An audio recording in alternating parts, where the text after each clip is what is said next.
Okay, click the record. Okay. And Julia will make you a host as Thank you. well.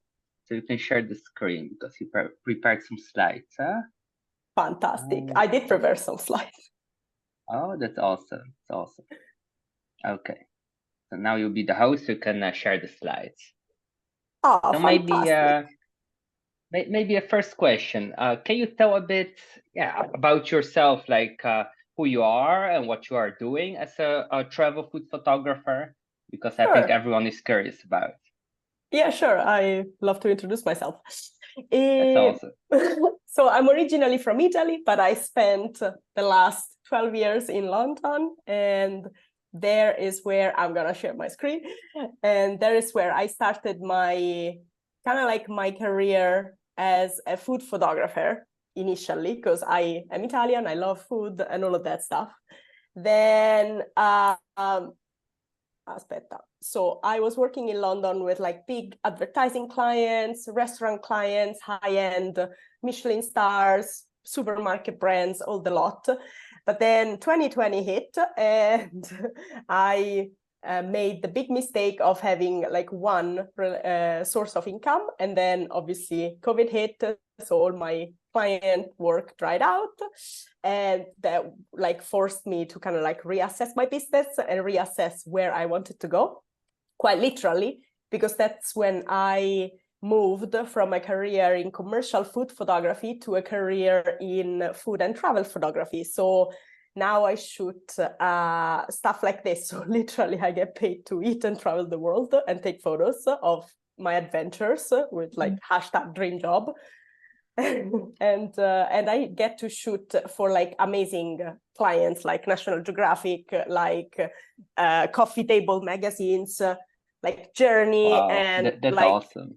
yeah, I am super stoked. It's like my childhood dream come true kind of thing. I mean, who wouldn't wanna, like, if you're a photographer, who wouldn't want to shoot for National Geographic, right? So I'm like, okay, that's pretty dope. And then more like online publications. So basically, I work as a photographer exclusively. I have a blog, but it's like my side hustle. And I work exclusively as a photographer, and I mainly shoot culinary articles that involve food and travel. So as you can see, there's like a feature in Laos, but it's based on rice. So how the culture and like the country develops around the food.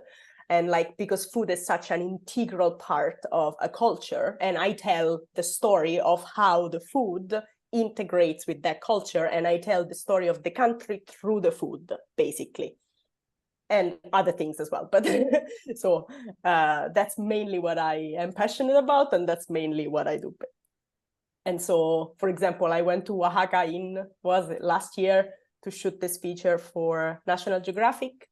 And I will explain how I got this gig later on. And basically, I spent like a week traveling around the city of Oaxaca, eating all the street food that I could find, photographing it, and then this is like the final feature that was published in this issue here. So yeah, this is basically what I do. And well, okay, sorry, why am I here? Because like as a photographer and a storyteller, my mission is to inspire the curious travelers to go further and dig deeper and really learn about a place.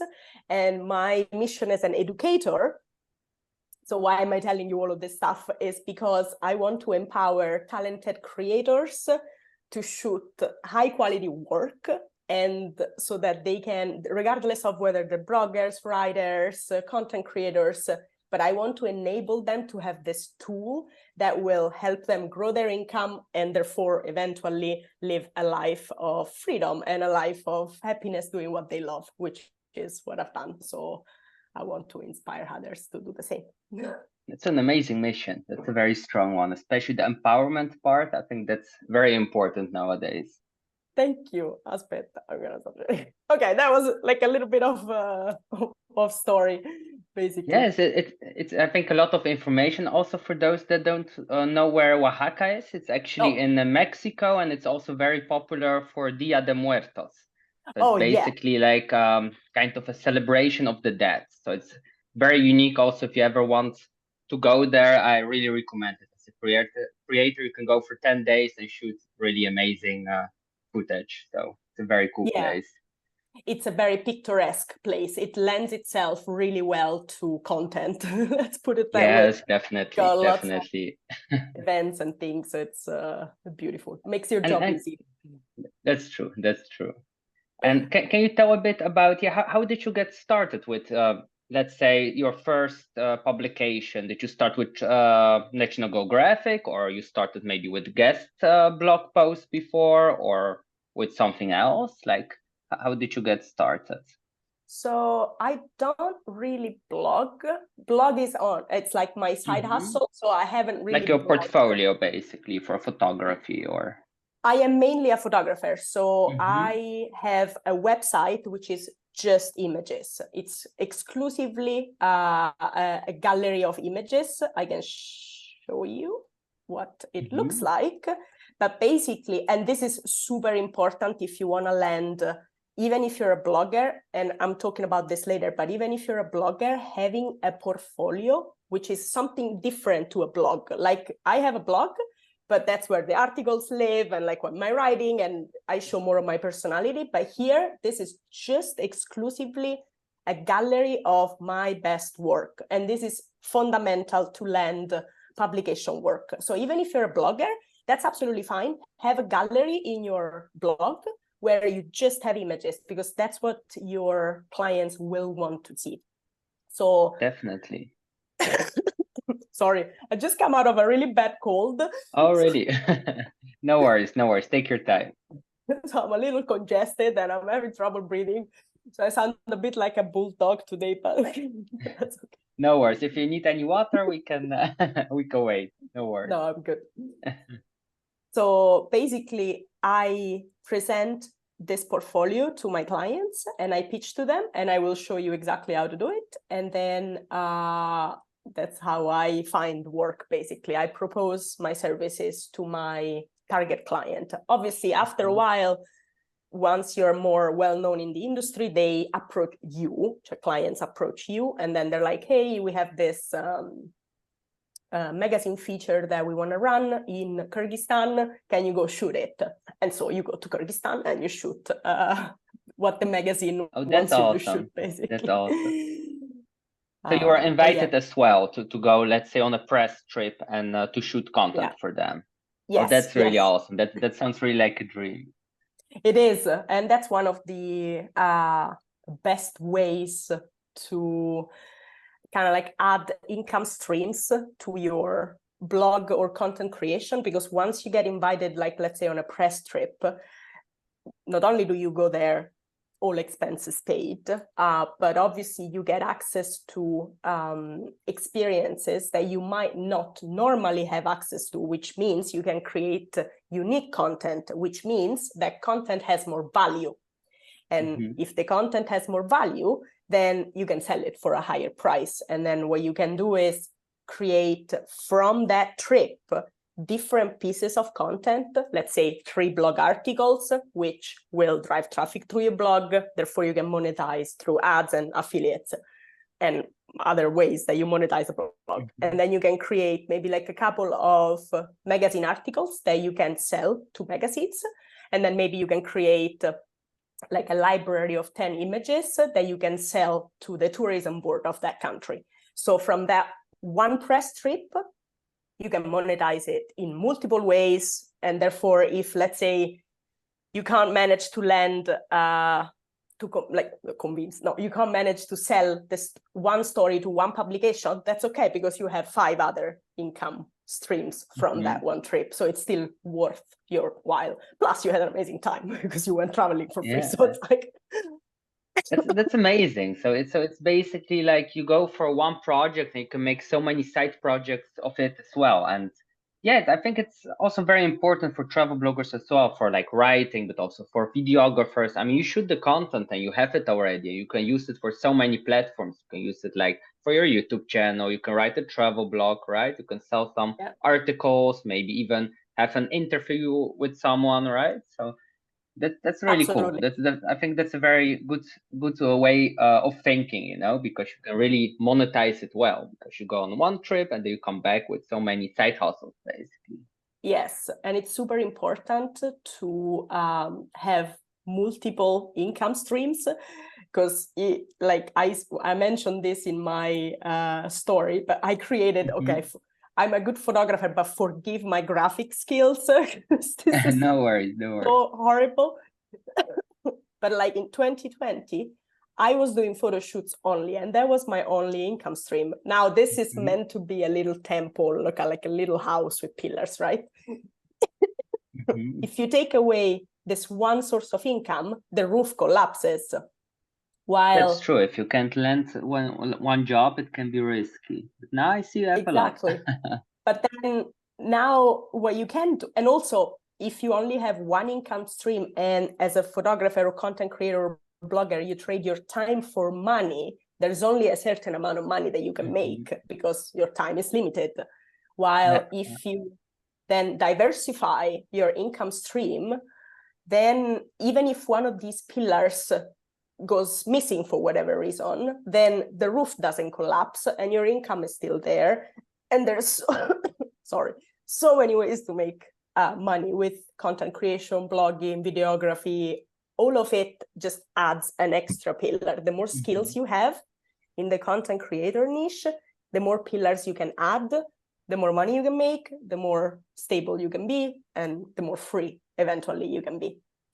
That's true. And what is your favorite one actually? If you which Mamma one mia, is like take your time. I love Uh, shooting. shooting. So you really like to be out there, go with your camera and really Yeah, like shoot food and the food experiences, the local people that prepare it, the environment where you have the food. correct. That's That's my awesome. favorite way. And my second favorite way is teaching, because I used to be a teacher in a previous life. So I do have a passion for teaching. And so what fulfills me the most is having those unique experiences and getting to like be there and photograph these people, these things, and also again enable others and teach others how to do the same, because it's so awesome and everyone needs to experience that joy. Yeah, I think also like yeah, many creators dream actually to do the same, right? Going like on a press trip, shoot the content, but I think they really struggle like how can I get started with it, you know? And Mm, I wonder like do you have, because you told also that you have like a step-by-step plan how to approach a travel magazine, and I'm actually very curious about it. If you could share it with us, like okay, how can you really reach out to them, pitch, and follow the guidelines, right, of a travel magazine, because you have so yeah, many correct. travel magazines, so you can't send the same pitch, I think. So you need maybe Yeah. to edit it a bit. And also So how to get recognized by them as well. Like why do they want you instead of other people, for example, right? Because I think that's also very difficult for many creators, photographers, journalists to yeah, really stand out from the crowd. for sure, for sure. Yes, I do have more slides here. So um, to answer the last question you asked, which is probably the foundation of it all, and it's where we were talking about having a portfolio. Now, if you look at uh, so having a portfolio, when you have a portfolio, you have a consistent style, and that's what makes you stand out from the crowd, from other photographers, from other creators, and that's what publications seek. For example, obviously, I already have a niche, a very defined niche, because I Mhm. specialize in food and travel storytelling, so more documentary style. So that's already a very niche. And so my clients know that if they need someone to shoot amazing food, they can come to me, because that's what I am good at. Then if So you look, first point is basically to define your niche well, right? exactly. So you know, okay, what kind of content do I create? And then a portfolio to be able to, to show your content, right? To the Exactly. brands and to companies, travel magazines. It's important to kind of niche down, because not only that way it's easier for your clients to remember you, in the sense that, okay, she's the food photographer, got it, I'm gonna call her, but also because having a portfolio of work that consistently shows your expertise in that one subject matter builds trust. And that's super important, because clients have many people they can choose, but they need someone they can trust, because they're sending you to the other side of the world to shoot a magazine article that they have to deliver in a month. If you fuck up, they fuck up, and it's not gonna look good on them. So they need to be able to trust you. So by showing them that you can consistently shoot great pictures of that one subject matter, that's already a way to build trust. So they would trust you, basically. They know you are like professional, and then they want to hear like what you have to say, or reach your email, for example, right? Exactly. They know I know about food, and so if they ever need someone to shoot the wine harvest, who they're gonna call? The girl who knows about that particular experience. It's like, why do you always ask for recommendation from a local? Because the local knows the place best, right? So if I know, am I a specialist in this subject matter, I know food best, therefore you can trust me to give you good recommendation and a good performance, because I know what I'm doing. I think you're really right about that, because many travel bloggers, content creators in general, they are a bit like, they don't know actually like what their niche is. They say, for example, okay, I shoot travel, or I shoot about Southeast Asia, but I think how more niche specific you go, how better it is, right? Because then they will recognize, okay, you are writing about or shooting content about budget travel, or about digital nomadism in Mexico, for example. So you get really like micro information about the place, because there's so much content out there. But if you can really create content with value, right, and very niche specific, then people will come back to you all the time. Why? Because they trust your opinion, because they know that you know best, and that's why they come back to you. So even in a gallery of a place like Kyrgyzstan, it's a very generic way to describe a country, right?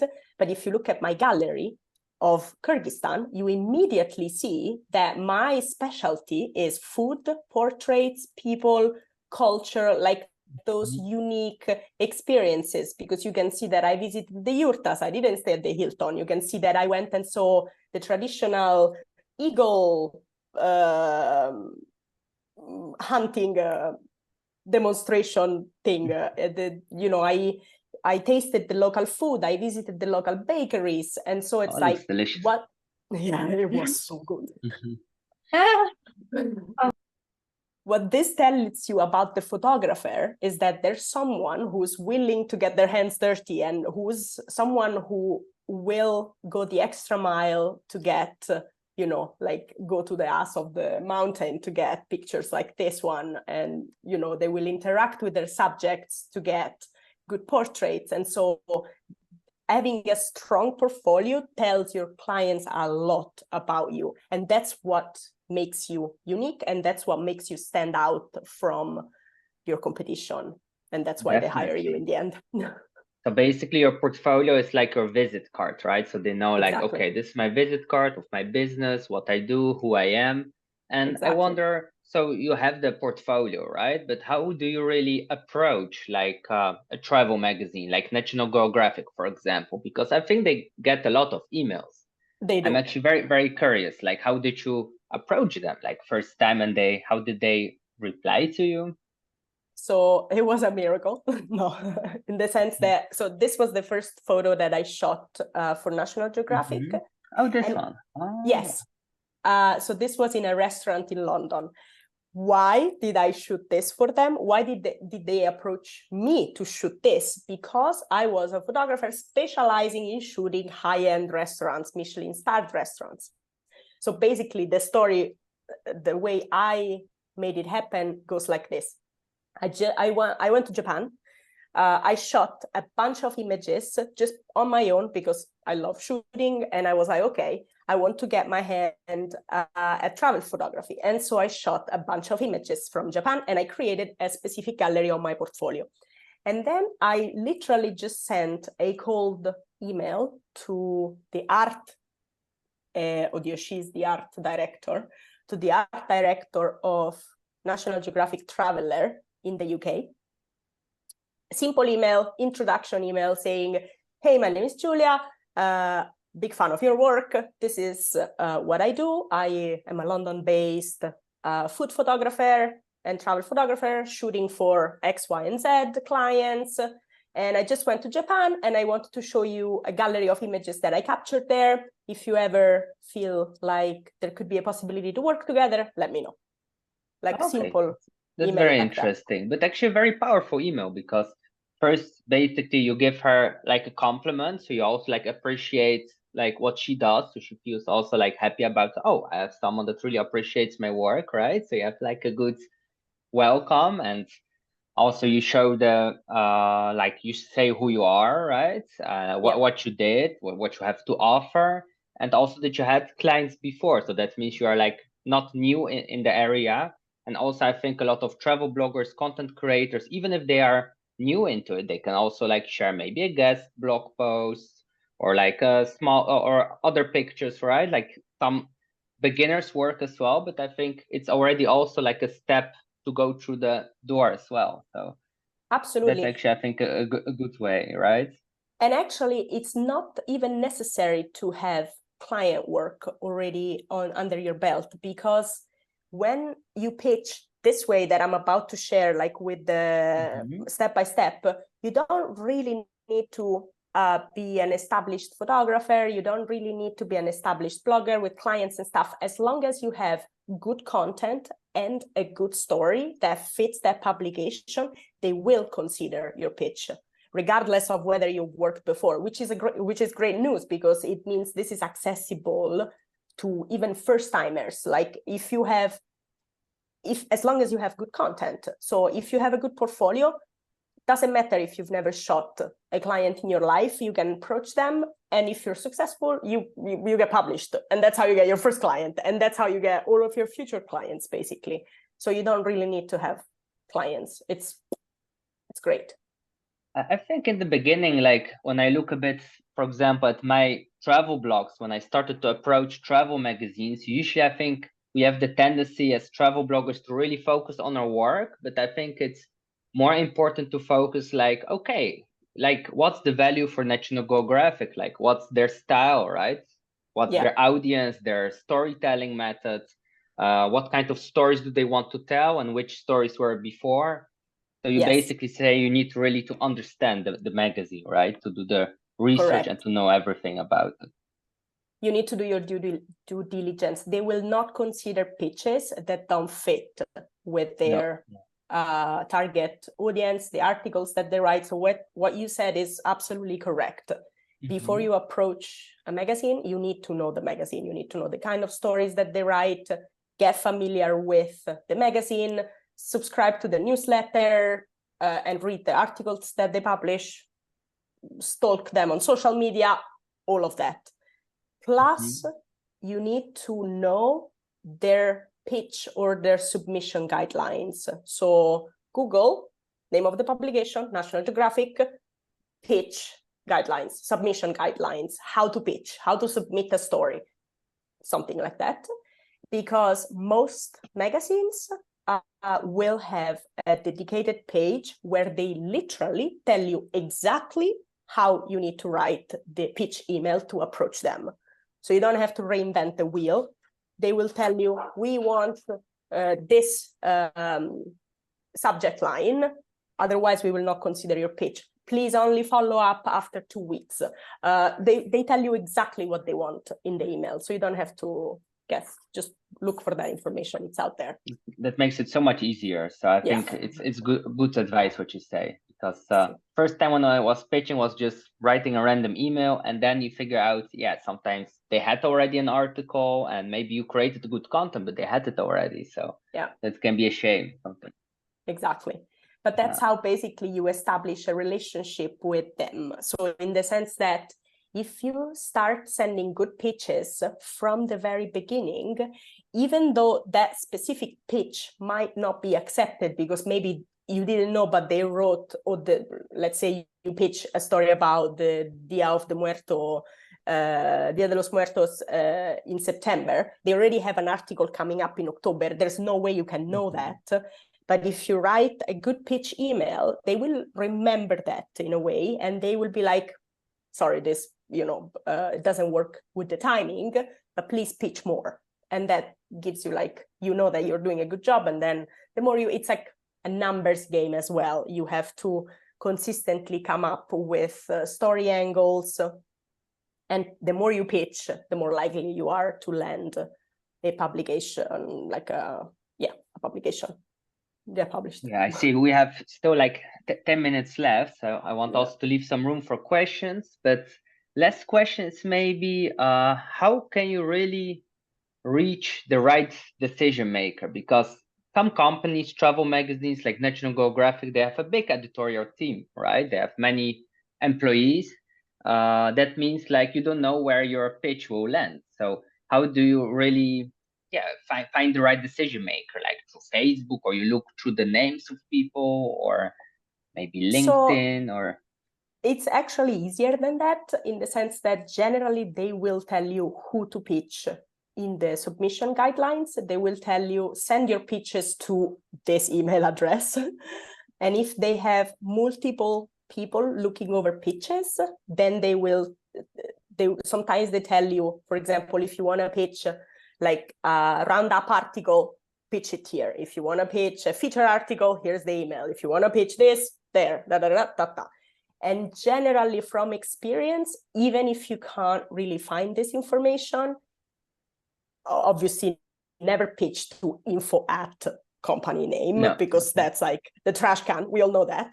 But if you find someone in the editorial department, so either an editor, sub-editor, art director, picture editor, something with the name editor, and you can find them on either, so for example, every magazine has in page number 2 or 3 or something, they have this, which is a page where they list all of the stuff that works on the magazine, right?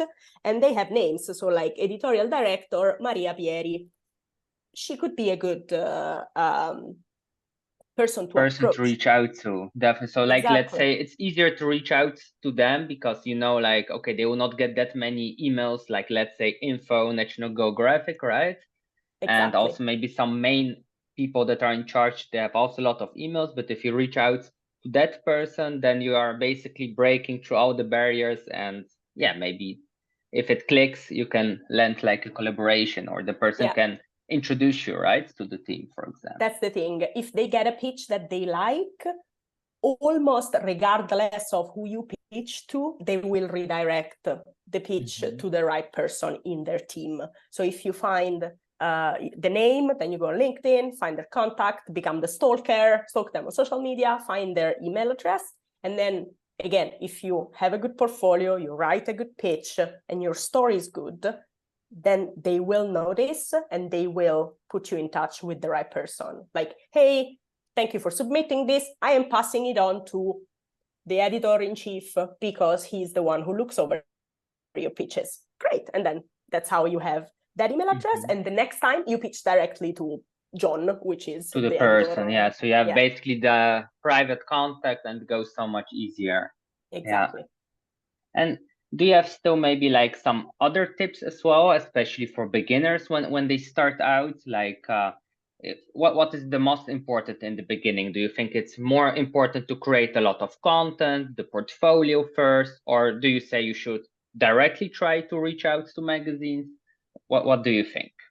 So, directly reach out, yes and no. I mean, it's good to have an